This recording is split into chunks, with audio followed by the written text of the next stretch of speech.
আপনারা কিছু কথা বন্ধ করবেন সবাই। আপনারা কথা বললে কিন্তু আমি লস করতে পারবো না। আল্লাহ রাসূল বলেন ওই কথা থেকে আর কোন কথা দাবি হইতে পারে যে কথা আল্লাহর কথা হয়, যে কথা কোরআনের কথা হয়, যে কথা হাদিসের কথা হয়। কোরআন হাদিসের কথা থেকে কি আপনাদের নিজেদের ভিতরে কথা বলা কি এটা মূল্যবান না কোরআন হাদিসের কথা শোনাটা মূল্যবান?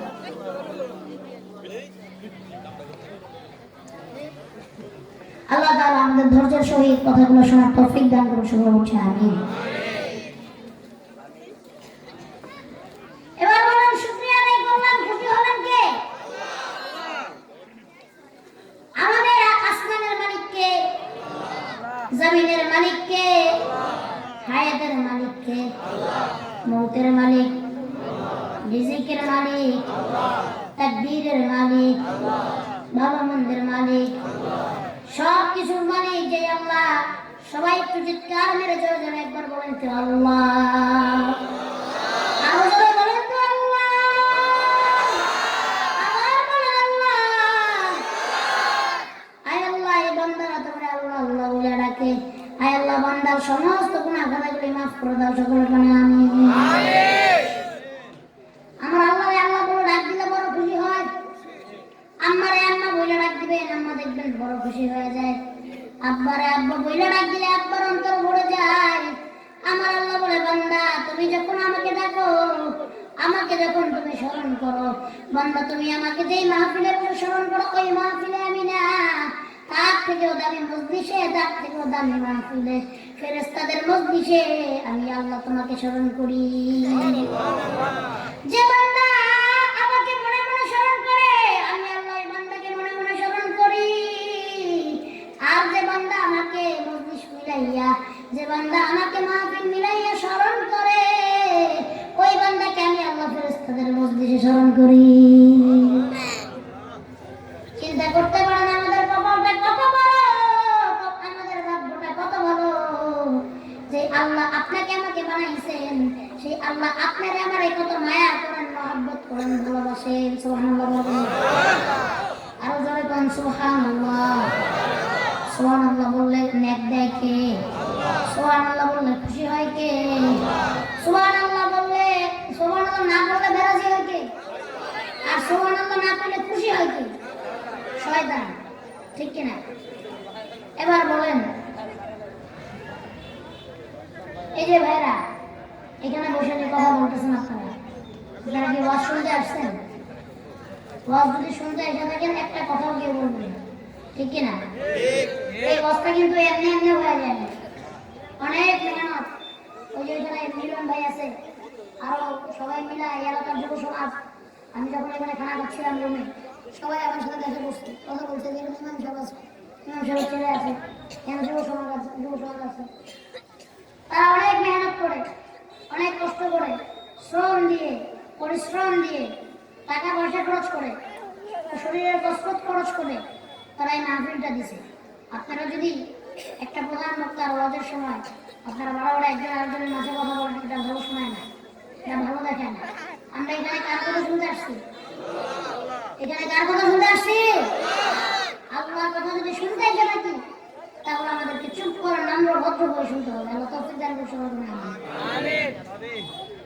এবার বলেন তো এই দুনিয়াতে আল্লাহ আপনারা আমার পাঠাইলেন নিশ্চয়ই তো কোনো উদ্দেশ্যে পাঠাইছে, ঠিক না? কোন একটা উদ্দেশ্য না, উদ্দেশ্য আল্লাহ আপনাকে আমাকে পাঠাইছেন। আল্লাহ যখন আপনাকে আমাকে পাঠাইছেন, আপনাকে আমাকে আল্লাহ তাআলা দুনিয়াতে পাঠাইছেন আল্লাহ তাআলার ইবাদতের জন্য, ঠিক না? আল্লাহ তাআলার ইবাদত বেশি বেশি করতে হবে, আল্লাহ তাআলার বন্দেগী, আল্লাহ তাআলার গোলামি বেশি বেশি করতে হবে। পারবো কি ইনশাআল্লাহ? পারবো।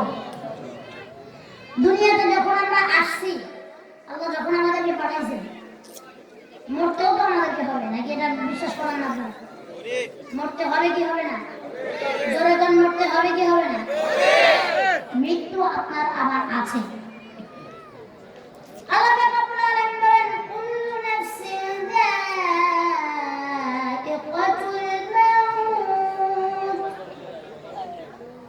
আল্লাহ বলেন যে বান্দা জন্মের স্বাদ গ্রহণ করলো, সে বান্দা তাকে জীবনে মৃত্যুর স্বাদ গ্রহণ করতে হবে।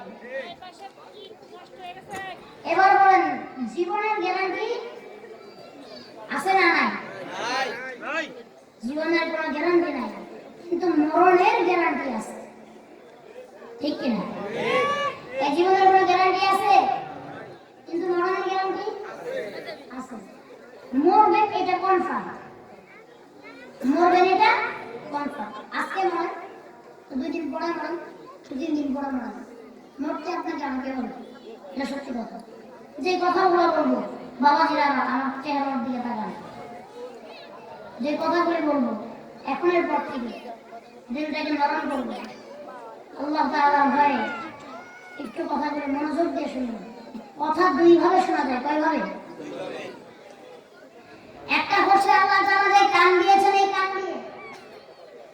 এই কান দিয়ে যে কথা আপনি আমি শুনি, এক কান দিয়ে ঢুকলে আরেক কান দিয়ে বের হয়ে যায়। আরেকটা কথা শোনা যায় অন্তর থেকে, কোথা থেকে? দিল থেকে। একটা কথা শোনা যায় মন থেকে, আরেকটা কথা শোনা যায় মন থেকে। যেই কথাগুলি আপনি আমি শুনবো, ওই কথাগুলি আল্লাহ তাআলা আপনাকে আমাকে আমল করতে দিবে। সুবহানাল্লাহ বলেন না?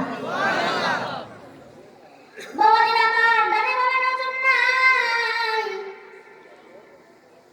মন দিয়ে অন্তর থেকে কথাগুলি শুনবেন, কথাগুলি কি বলি বোঝার চেষ্টা করবেন। দুনিয়াতে আপনি আমি আসছি, এটা যেমন সত্যি কথা, আপনি আমি মরবো এটাও যেমন সত্যি কথা। আল্লাহ তাআলা বলেন, কুল্লু নাফসিন যায়িকাতুল মাউত।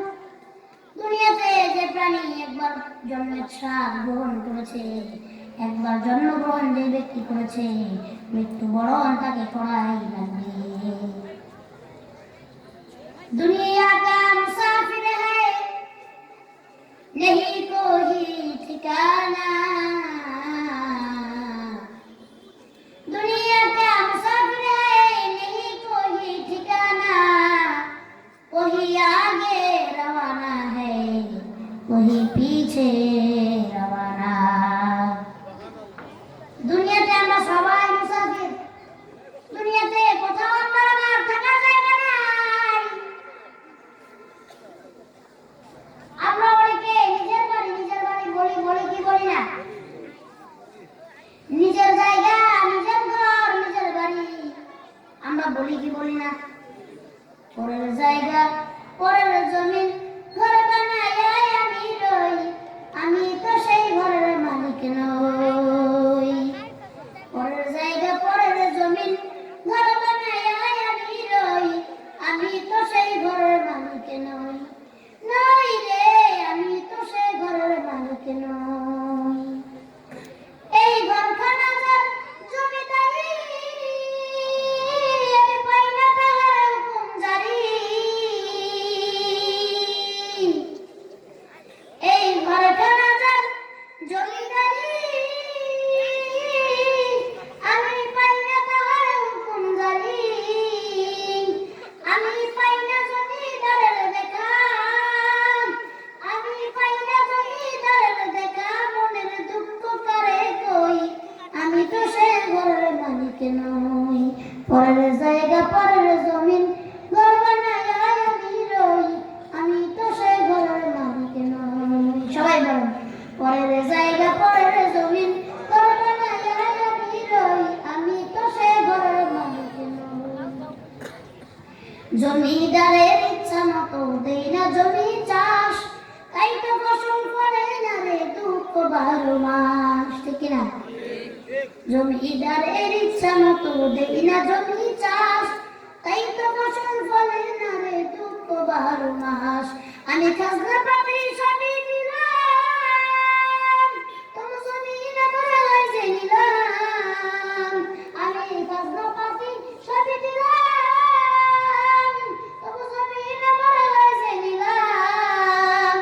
আমি চলি যে তোরে মন জোগায়া, ওই আমি চলি যে তোরে মন জোগায়া, দেখিলে মিলে না সই, আমি তো সেই ঘরের মালিক নই।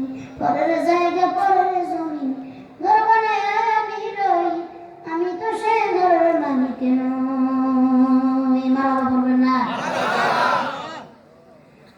আপনি বলি আমার ঘর, নিজে বলি নিজের ঘর, বলি কি বলি না? দুনিয়াতে আমরা মুসাফির হিসেবে আসছি, দুনিয়ায় আমাদের কোথাও থাকার ঠিকানা নাই রে বাবা। আপনার আমার চিরস্থায়ী ঠিকানা হলো ওই অন্ধকার কবর। মাঝে মাঝে মনে অনেক রাগ উঠে যায় না আপনাদের? বলেন উঠে কি উঠে না? অনেক রাগ উঠে যায়, হঠাৎ করে রাগ উঠে যায়। মাঝে মাঝে মনে অহংকার চলে আসে না? মাঝে মাঝে মনে রিয়া চলে, আপনার রিয়া আসে।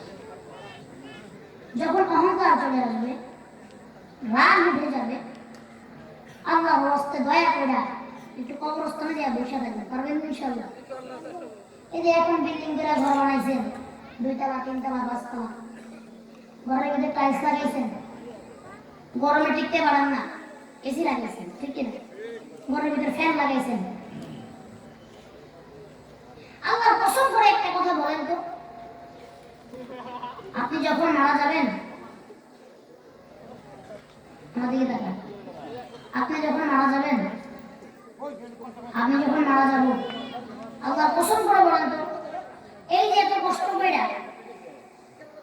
অনেকে হালাল উপার্জন করে ঘর বানাইছে, আবার অনেকে হারাম। এই যে ঘর আপনি বানাইছেন, হালাল উপায় বানান আর হারাম উপায় বানান। ধরেন আপনি আমি আজকে বইরে গেলাম, হিসাবটা বুঝেন আমি কি কথা বলতে চাই, আরো একবার বলছি, অন্তরের কান থেকে শুনবেন, আমার প্রত্যেকটা কথার মূল্য আপনি বুঝতে পারবেন। ধরেন আপনি আমি আজকে বইরে গেলাম, মরতে হবে কি হবে না? আজকে আপনার আমার মৃত্যু হয়ে গেল, মসজিদের মাইকে এলান হয়ে গেল, আব্দুর রহমান আল্লাহ, আব্দুর রহিম আল্লাহ, ছেলে মেয়েদের কান্নাকাটি রোল যাবে, সন্তান বাবা বাবা বলে কাঁদবে আর বলবে আমার বাবাই কই, আমার বাবাই কই, আমার মাই কই, বলবে কি বলবে না? ভাই ভাইয়ের নাম জড়া ধরে কাঁদতে বলবে আমার ভাই কই, আমার ভাই দুনিয়ায় নাই। মেয়ে বাবাকে ধরে কাঁদবে, ছেলে বাবাকে ধরে কাঁদবে। কিন্তু সত্যি কথা বলেন, যেই ঘর মন থেকে কথাগুলি বলবেন, সত্যি কথা বলবেন, যেই ঘর এত কষ্ট করে হালাল হারামের কামাই দিয়ে বানাইলেন, এত সুন্দর করে টাইলস লাগাইলেন, শীতের দিনে যদি আমরা একটা মোটা কম্বল গায়ে না দেই, একটা ল্যাপটপ গায়ে না দেই, ঘুম আসে না। সত্যি করে বলেন তো, আপনার এই ঘরটার ভিতরে আপনার একটা দিন ঘুমাইতে দিবে কিনা? আপনি মরে গেছেন, আপনার ঘরটা আপনার একটা দিন ঘুমাইতে দিবে? একটা ঘন্টা ঘুমাইতে দিবে? সন্তান এই কথা বলবে না, আমার বাবার এই পাঞ্জাবিটা বড় প্রিয় ছিল, শুক্রবার দিন আমার বাবা এই পাঞ্জাবিটা পইরা মসজিদে যাইত, তোরা একবার ওই পাঞ্জাবিটা আমার বাবারে পরা। এই কথা সন্তান বলবে না, বিবিও বলবে না, আমার স্বামী এই খাতার ভিতরে ঘুমাইছে, এই খাতার ভিতরে ঘুমাইতে আমার স্বামী বড়ই আরাম পাইতো, আমার স্বামীকে একবার এই খাটে উঠাও, শেষবারের মতো আমার স্বামীকে আমার স্বামীর খাটে ঘুমাইতে দাও। বলবে এই কথা? এই কথা বলবে না।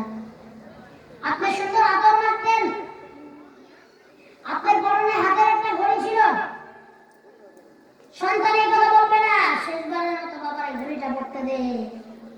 সন্তান এই কথা বলবে না, বাবার শেষবারের মতো ঘরে ঢুকতে দে। সন্তান বলবে, বিবি বলবে, এলাকার মানুষজন বলবে মইরা গেছে, তাড়াতাড়ি কবর দে, তাড়াতাড়ি কবর দে। এবার একটু নিজের মনকে প্রশ্ন করেন, আর একটু চিন্তা করে বলেন তো, তাদের জন্য দুনিয়াদারি করলেন, কি জন্য এই ঘর বাড়ি বানাইলেন, কি জন্য এত দামি দামি পোশাক কিনলেন, কি জন্য এই বিবি বাচ্চাকে কামাই করে খাওয়ানোর জন্য হারাম কামাই করছেন, কষ্ট করছেন, অনেকে অনেকের হক মারছে, অনেকে পরিশ্রম করছে, অনেকে মাথার ঘাম পায়ে বানাইছে, অনেকে শরীরের রক্তরে পানি বানাইছে, এত কিছু কইরা এই বিবি বাচ্চার জন্য সব করলেন, অথচ আজকে পড়ে গেছেন, পছন্দের কাপড়টাও একবার পরতে দিও না, পছন্দের খাটে খুইয়া রেখে দিল, পরনের জামা খুইয়া রেখে দিল, হাতের ঘড়িটা পর্যন্ত রেখে দিল। তাহলে তাদের জন্যই দুনিয়াদারি করছেন। আর তারা আপনার আপন? কেউ দুনিয়াতে আপন আছেন? কেউ নাই।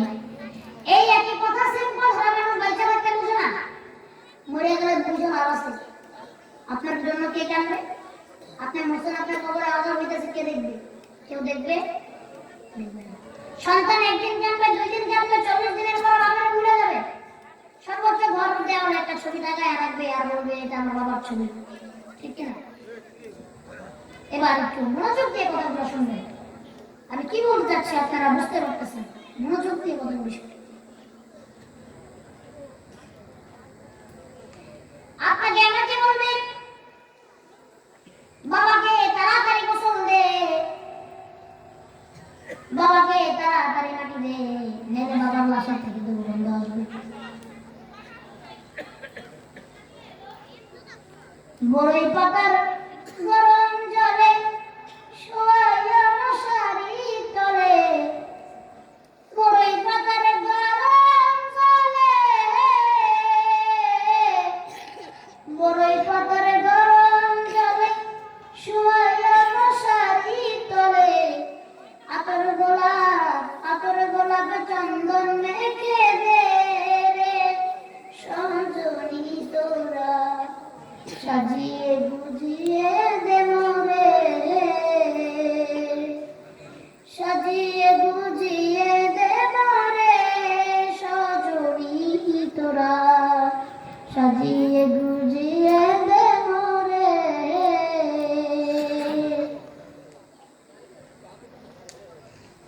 এত দামি এত কাপড় কিছুই ভালো লাগে না মোর, এত দামি এত কাপড়, এত দামি এত কাপড় কিছুই ভালো লাগে না মোর, সাদা কাপড় আমায় পরাই দে রে সজনী তোরা, সাজিয়ে গুজিয়ে দে মোরে, সাজিয়ে গুজিয়ে দে মোরে সজনী তোরা, সাজিয়ে গুজিয়ে দে মোরে। বড়ই পাতার গরম জলে শোয়াইয়া মশারির তলে, বড়ই পাতার গরম জলে, বড়ই পাতার গরম জলে শোয়াইয়া মশারির তলে, আতর গোলাপ চন্দন মেখে দে রে সজনী তোরা, সাজিয়ে গুজিয়ে দে মোরে। এত এত বাড়ি গাড়ি আমি কি সহিতে পারি, এত এত বাড়ি গাড়ি, এত এত বাড়ি গাড়ি আমি কি সহিতে পারি, কাঠের পালকি আমায় তুলে দে রে সজনী তোরা, সাজিয়ে গুজিয়ে দে মোরে, সাজিয়ে গুজিয়ে দে মোরে সজনী তোরা, সাজিয়ে গুজিয়ে দে মোরে। বড়ই পাতার গরম জলে শোয়াইয়া মশারির তলে, বড়ই পাতার গরম জলে, বড়ই পাতার গরম জলে শোয়াইয়া মশারির তলে, আতর গোলাপ সুরমা মেখে দে রে সজনী তোরা, সাজিয়ে গুজিয়ে দে মোরে। মারহাবা মারহাবা। এবার আপনাকে আমাকে গোসল দিবে, গোসল দিয়া কাফন পড়াবে, কাফন পড়ানোর সময় জানাজা পড়াবে, কাফন পড়াইয়া জানাজা পড়াইয়া আপনার সন্তান, আপনার বিবি, আপনার আত্মীয় স্বজন আপনাকে কবরে রেখে দিবে। কবরে রেখে বাবা সন্তান কাঁদবে, বাবা বাবা বলে, বিবি কাঁদবে স্বামী স্বামী বলে, ভাই কাঁদবে ভাই ভাই বলে, বাবা মা কাঁদবে সন্তান সন্তান বলে। আপনারা আমরা যখন মাটি দিয়ে দিবে, মাটি দেওয়ার পর কিছুক্ষণ সবাই কান্নাকাটি করবে, কান্নাকাটি করে এবার যে যে যার বাড়ির দিকে রওনা করতে লাগবে। এখন ছেলেও চলে গেল, বিবিও চলে গেল, আর কেউ নাই। আপনার আমার কবরে হিসাব শুরু হয়ে যাবে। দুনিয়াতে যদি ভালো করে কাজ করে থাকি, আল্লাহর পথে রাসূলের পথে চলে থাকি, তাহলে আপনি আমি ফেরেশতাদের সওয়াল জবাবের উত্তর আমরা দিতে পারবো না। মুনকার নাকির এসে প্রশ্ন করবে, বলবে বল মান রব্বুকা, তোর রবকে বলেন। আপনার আমার রবকে আরো চিৎকার করে বলেন, আপনার আমার রবকে। এবার বলবে মা দিনুকা, তোর দিন কি? যে বান্দা আল্লাহ ওয়ালা বান্দা হবে, যে বান্দা আল্লাহকে আল্লাহ রাসূলকে রাজি খুশি কইরা কবরে গেছে, সে উত্তর দেবে দিনিয়াল ইসলাম, আমার দিন ইসলাম। 3 নম্বরে প্রশ্ন করবে মান হাদা রাসূলু, তোমার রাসূলকে? যে বান্দা আল্লাহর নবীরে দুনিয়া থেকে খুশি করে গেছে, আল্লাহকে খুশি করে গেছে, সে বান্দা উত্তর দিবে হাদা রাসূলুল্লাহ সাল্লাল্লাহু আলাইহি ওয়াসাল্লাম, আমার নবীর নাম সাল্লাল্লাহু আলাইহি ওয়াসাল্লাম, আমার নবীর নাম মুহাম্মাদুর রাসূলুল্লাহ। এবার বলেন তার জন্য কি হয়ে গেল? সবকিছু আসান হয়ে গেল, সহজ হয়ে গেল। আল্লাহ তাআলা এগুলো তো পাস, সব পারছে। একে জান্নাতের সুবাতাসে নিয়ে যাও, একে কবরে শান্তি করে দাও, কবরের সাথে জান্নাতের জয়েন করে দাও। তার কবরটার ভিতরে তারে ওই কিয়ামত পর্যন্ত, যে পর্যন্ত দুনিয়া ধ্বংস হয়ে না যাচ্ছে, যে পর্যন্ত দুনিয়াটাকে আমাদের ময়দান না হয়ে যাচ্ছে, ওই পর্যন্ত এই বান্দার শান্তির ব্যবস্থা করে দাও। এটা তো গেল নেককার বান্দার কথা। গুনাহগার বান্দার কি হবে চিন্তা করছেন? 3টা প্রশ্ন করছে, 3টা প্রশ্নের একটা প্রশ্নের উত্তর সে দিতে পারে। এবার আল্লাহ তাআলা বলতেছে, এত নাফরমান বেঈমান, সে তো আল্লাহ রাসূলকে রাজি খুশি করে কবর যাইতে সুদ খাইছে, ঘুষ খাইছে, মানুষকে মারধর করছে, মানুষের সাথে খারাপ আচরণ করছে, মানুষের উপর অত্যাচার জীবন নির্যাতন করেছে, ভাইয়ের হক মারছে, বোনের হক মারছে, আছে না নাই?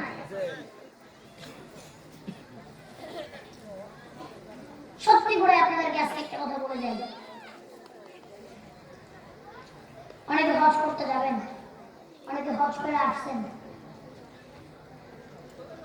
আপনার দ্বারা যদি আপনার ভাই বোন বা আত্মীয় স্বজন কারো হক নষ্ট হয়ে থাকে, ইচ্ছা করে আপনি নষ্ট করে থাকেন, আপনার ওই হক আল্লাহ কবুল করবেন না, ঠিক কিনা? অনেক রকমের গুনাহ করছেন, এবার আল্লাহ পাক রব্বুল আলামিন বলতেছেন, এত নাফরমান, এত বেঈমান, এর নিয়ে যাও জাহান্নামে, এর কবরের ভিতরে আগুন জ্বালিয়ে দাও, কবরের ভিতরে দাও দাও করে আগুন জ্বলবে, সেই লেলিহান শিখায় আমাকে ফেলে দেওয়া হবে। শুধু তাই নয়, কবর দুইটা দুই পাশ থেকে চাপ দিবে, আস্তে আস্তে আস্তে আস্তে কবর দুইটা এমন সংকীর্ণ হইতে থাকবে, সংকীর্ণ হইতে হইতে এমন জোরে চাপ দিবে রে বাবা, বুকের এক পাঁজরের হাড্ডি আরেক পাঁজরের ভিতরে ঢুকায় ফেলবে। একবার চিন্তা করে দেখেন তো, ওই দিন আপনার আমার অবস্থা কি হবে? ওই দিন আপনাকে আমাকে বাঁচানোর মতো কেউ থাকবে? একটু কবরের চিন্তা করে নিজের মনটাকে নরম করেন আর প্রশ্ন করেন, ওই দিন আপনাকে আমাকে বাঁচানোর মতো কেউ? বান্দা চিৎকার করবে, বলবে আল্লাহ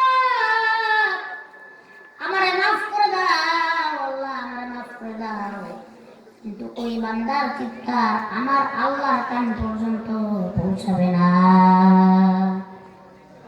ঠিক কি না?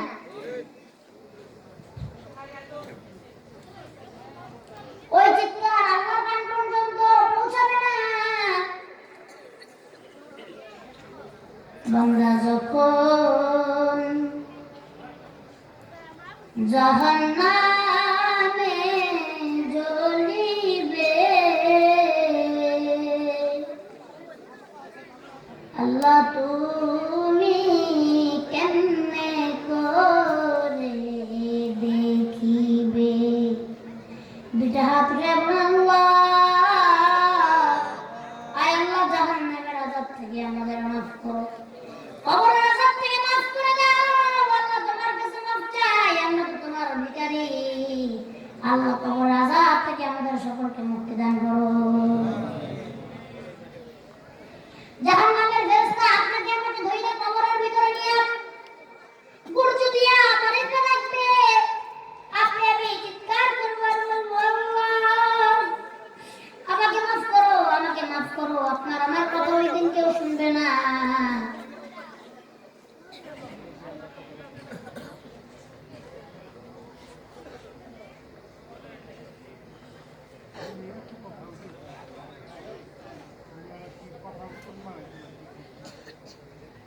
আমি প্রথমে নিষেধ করেছিলাম একবার, এতবার নিষেধ করার পরে ওইখানে পিছনে যেমন একটা আড্ডা মিলে গেছে, কথা একটার পর একটা বলতেই আছে, অনর্গল তারা কথা বলতেছে। আমি এখানে কোরআনের কথা বলতেছি, হাদিসের কথা বলতেছি, আল্লাহর কথা বলতেছি, মৃত্যুর কথা বলতেছি, কবরের কথা বলতেছি, কবর আযাবের কথা বলতেছি। যাদের মনে একটু পরিমাণ আল্লাহর ভয় নাই, যাদের মনে একটু পরিমাণ কবরের ভয় নাই, যাদের মনে একটু পরিমাণ কবর আযাবের ভয় নাই, আমার মনে হয় একমাত্র তারাই কথাবার্তা বলতে পারে। এর থেকে বড় কথা হলো এদেরকে শয়তানের গুতায়। কে গুতায়? শয়তানের গুতায়। আমাদের এখানে একটা মহল সৃষ্টি হয়েছিল না, সবাই চুপচাপ ছিলাম না, মনোযোগ দিয়ে কথা বলে বলতেছিলাম না। শয়তান বলে এগুলো তোরে আমি বলতে দিব না। কেমনে বলতে দিব না? ওই যে পিছে যে করা দাঁড়ায় আসছিল, একটু শরীরের ভিতরে যে শয়তান ঢুকছে কি ঢুকে নাই? তার মানে এরা হলো শয়তানের খালাতো ভাই, শয়তানের খালাতো ভাই। আমি 100 বার নিষেধ করার পরে, এতবার নিষেধ করার পরে এখানে কথা বলা কোনোভাবেই আপনাদের উচিত হয় না। আমরা আবার কি মনোযোগটা ধরতে পারবো ইনশাআল্লাহ? আবার বলেন, ধরতে পারবো? আল্লাহ বলেন, বান্দা জাহান্নামের আযাবের ফেরেশতারা কেমনে বানাইছি শোন। তোর উপরে যে এত অত্যাচার করবে, তোকে যে এত ব্যথা দিবে, এত যন্ত্রণা দিবে, এত কষ্ট দিবে, সে যদি তার নিজের চোখে সব কিছু দেখতে পেত, তাহলে তার মনের ভিতরে একটু পরিমাণ মায়া হইলেও আসতে পারত, ঠিক না? একটা মানুষের উপর এমন ভাবে নির্যাতন করি, একটা মানুষকে এমন ভাবে মারি, ঠিক আছে 1 ঘন্টার জন্য এই বান্দার কবর আযাবটা একটু বন্ধ করে রাখে, ঠিক না? আল্লাহ বলে, বান্দা তুমি মনে করো আমি রহমানুর রহিম, ঠিক আছে, আমি রহমানুর রহিম, আমি দয়াময়, আমি ক্ষমাশীল, তেমন আমি আল্লাহ তাআলা কি আমি কঠিন। যদি তোমাকে এমন ভাবে অত্যাচার করবে, সে যদি তা দেখতে পাইতো, সেই আযাবগুলো যদি সে দেখতে পাইতো, তাহলে সেই তার মনে মায়া লাগতো। এই জন্য আমি আল্লাহ তাআলা ওই আযাবের ফেরেশতার চোখ দুইটাকে আমি অন্ধ করে দিছি। নাউজুবিল্লাহ বলবেন না? আর যদি সে দেখতে না পায়, তোমার চিৎকার, তোমার আওয়াজ, তোমার চেঁচামেচি যদি নিজের কানে শুনতে পায়, তাহলে তার মনের ভিতরে মায়া লাগতে পারে। আমি আল্লাহ তাআলা তার কানকে আমি স্তব্ধ করে দিয়েছি। তোমার উপর যে আযাব হবে, জাহান্নামের আযাব, তা কেউই শুনতে পাবে না, কেউই দেখতে পাবে না। তোমার উপরে এই আযাব ওই কিয়ামতের দিন পর্যন্ত হইতে থাকবে। কি কি আযাব বান্দা তোমার জন্য কবরে অপেক্ষা করতেছে শুনে নাও। তোমার জন্য কবরের ভিতরে বড় বড় সাপ অপেক্ষা করতেছে, যে সাপ তোমাকে একবার কামড় দিলে তুমি 70 গজ মাটির নিচে চলে যাবা, আবার তোমাকে উঠানো হবে, আবার তোমাকে কামড় দিবে। ওই সাপের এত পরিমাণের বিষ, দুনিয়াতে আসার পরে ওই সাপ যদি একবার নিঃশ্বাস ছাড়ে, ওই সাপের নিঃশ্বাসের বিষের কারণে দুনিয়ার সব মাকলুক পুরোপুরি মরে যাবে। শুধু তাই না রে বান্দা, তোর জন্য আগুনের শিকল আমি আল্লাহ কবরের ভিতরে বানিয়ে রাখছি। তোর হাতে পড়াবো, তোর পায়ে পড়াবো, তোর গলায় পড়াবো, তোর হাত ঝলসে যাবে, তোর হাত পুড়ে যাবে, তোর পা পুড়ে যাবে, তোর গলা পুড়ে যাবে। ওই আগুনের শিকল পড়তে পড়তে তোর হাড্ডিগুলো দেখা যাবে, তোর শরীরের রক্তগুলি চামড়ার সাথে ঘষে ঘষে পড়তে থাকবে, তোর শরীরের হাড্ডিগুলি গলে গলে পড়তে থাকবে। বান্দা, ওই দিন তোকে বাঁচাবার মতো কেউ থাকবে না। ও বান্দা, শুধু তাই না, এই শীতের দিনে আরামের বিছানা না হইলে বান্দা তুমি ঘুমাইতে পারো না। আবার একটু মনোযোগ দিয়ে শুনেন রে ভাই, শীতের দিনে আরামের বিছানা না হইলে বান্দা তুই ঘুমাইতে পারোস না। কিন্তু ওই অন্ধকার কবরে কিভাবে ঘুমাবি, যেখানে কোনো বিছানা নাই, যেখানে কোনো সাথী নাই, যেখানে কোনো বাতি নাই, যেখানে কোনো বন্ধু নাই, যেখানে কোনো বান্ধব নাই, ওই কবরে আমরা কিভাবে থাকবো? আল্লাহ, ও আল্লাহ, আমরা জানি না। এই সোনার দেহ শীতের দিন হইলে আমরা কত সুন্দর করে গোসল করি, করে কি করি না? তারপরে শরীর হাত পা চুলকাবে, এর জন্য শরীরের ভিতরে তেল দিই। অনেকে আবার লোশন দেয়, অনেকে আবার মেরিল দেয়, অনেকে আবার সরিষার তেল দেয়। এই সোনার দেহ পোকা করে কামড়ায় কামড়ায় খাবে, নাক দিয়া ঢুকে যাবে, চোখ দিয়া ঢুকে যাবে। এই সোনার দেহ মাটি হবে, সোনার দেহ ছাই হবে। পোকায় খাবে, মাকড়ে খাবে, পিঁপড়ায় খাবে, মাকড়সায় খাবে। এমন পরিমাণের আযাব আপনার আমার জন্য অপেক্ষা করতেছে কবরে। কবর শুধু বান্দাকে ডাকে, বান্দা দুনিয়ার ভিতরে অহংকারে বড়াই করো, একবার আয় আয় আমার পেটের ভিতরে খালি একবার ঢোক, তোর দুনিয়ার সমস্ত অহংকার আমি এক চাপের সাথে বের করে দিব। কত বছর আগে মায়ের দুধ খেয়েছো, সেই মায়ের দুধ পর্যন্ত বের করে ছাড়বো। এই খবর আপনাকে আমাকে ডাকে, আয় আয়। খবরের ডাকে একদিন কিন্তু আপনাকে আমাকে সাড়া দিতে হবে, হবে কি হবে না? এই খবরের ডাকে সাড়া না দিয়া আপনি আমি কি অন্য জায়গায় পলায়া যাইতে পারবো? যদি বাংলাদেশের বাইরে চলে যায়, যদি বিদেশে চলে যায়, যদি 70 হাত বর্ত করে মাটির নিচে চলে যায়, যদি বিমানে করে আসমানে চলে যায়, আমার আল্লাহ বলে না না, তুমি পৃথিবীর যেখানে পড়াও তোমাকে ধরে নিয়ে আসবে। এর জন্য আমি একজনকে ব্যবস্থা করে রেখেছি, যাকে দেখলে তোমার মরার আগে আরেকবার মনে হয়ে যাবে, তার নাম আজরাইল।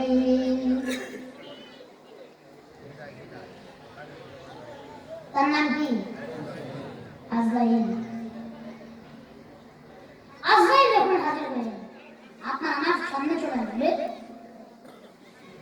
আজরাইলের চেহারা কিন্তু বাজার বড় ভয়াবহ। কার জন্য? গুনাহগারের জন্য। বলেন কার জন্য? গুনাহগারের জন্য। আমার আল্লাহ তাআলা বলেন, আইনামা তাকুনু ইউদরিকুমুল মাউত ওয়ালাউ কুনতুম ফি বুরুজিন মুশাইয়াদা। আল্লাহ তাআলা বলেন, বান্দা যখন তোর মৃত্যুর সময় হয়ে যাবে, আজরাইল যখন এসে পড়বে, এই কথা জান, এই যে ওয়াজ মাহফিল আপনারা শুনতে আসছেন, কি শুনতে আসছেন আমি জানি না। এই আপনাদের ধৈর্য, এই আপনাদের আগ্রহ, উঠতেছেন বসতেছেন, এই যে মুরগি দেখেন রাস্তায় গিয়ে হেঁটে হেঁটে যেতেছে, এতটুকু সময় আপনাদের সহ্য হয় না। এখন এই যে যারা উঠে যেতেছে তারা যে কি করবে বলেন? হয়তো কেউ চিপা চাপায় যায় একটা ম্যানশন সিগারেট খাইব, মুরগি টুপি রেখে বাদিস নেই, ঠিক কি না? আর এই যুবকটি যেগুলো উঠে যাবে তারা যেমন মনে করেন যে মোবাইল নিয়ে পড়বে। তোমার ওই মোবাইল দেখার থেকে, তোমার ওই রাতে ঘুমানোর থেকে হাজার উত্তম তুমি এখানে বসবাস শুনবে। একটু বড় বড় আপনার ওঠা বসে করেন, আমার কাছে রাখবেন। একবার কথা বলার আগ্রহ নষ্ট হয়ে গেলে কথার মধ্যে কিন্তু আসেন। আমি আপনাদের কাছে পায়ে ধরে বলছি, আপনারা কি ওয়াজ শুনতে আসছেন? এখান থেকে জীবনে কিছু শিক্ষা নিতে চান? আর ব্যবসা করবেন, কথা বলা বন্ধ করতে পারবেন? আমি বুঝতে পারলে ভলেন্টিয়ার কাজ করতেছেন আজকে না আপনি তাই আমি যারা কথা বলবো তাদেরকে এখন আপনারা বন্ধ করতে পারবেন কেন পারেন না? আমি জানি না। আমি আবার বলছি আপনারা মনোযোগ দিয়ে শুনবেন। সকলে আমার সাথে একবার তাকবীর দেন তো, লিল্লাহে তাকবীর, নারে তাকবীর, নারে তাকবীর, আল্লাহু আকবার, লিল্লাহে তাকবীর, আল্লাহু আকবার। দিন ইসলাম জিন্দাবাদ জিন্দাবাদ। আল কোরআনের আলো ঘরে ঘরে আলো, আল হাদিসের আলো ঘরে ঘরে আলো। ইসলামের শত্রুরা সাবধান, ইসলামের শত্রুরা সাবধান। আমরা সবাই নবীর সেনা, আমরা সবাই নবীর সেনা, আমরা সবাই নবীর সেনা। ইসলামের শত্রুরা, দিন ইসলামের শত্রুরা, লিল্লাহে তাকবীর, আল্লাহু আকবার, নারে তাকবীর, আল্লাহু আকবার, লিল্লাহে তাকবীর, আল্লাহু আকবার। আজকের মাহফিল, আজকের মাহফিল, আজকের মাহফিল, লিল্লাহে তাকবীর, আল্লাহু আকবার, নারে তাকবীর, আল্লাহু আকবার। আমরা শান্ত হয়েছি আলহামদুলিল্লাহ। এবার আসুন আল্লাহ তাআলা বলেন, আইনামা তাকুনু ইউদরিকুমুল মাউত ওয়ালাউ কুনতুম ফি বুরুজিন মুশাইয়াদা। বান্দারা যখন তোর মৃত্যুর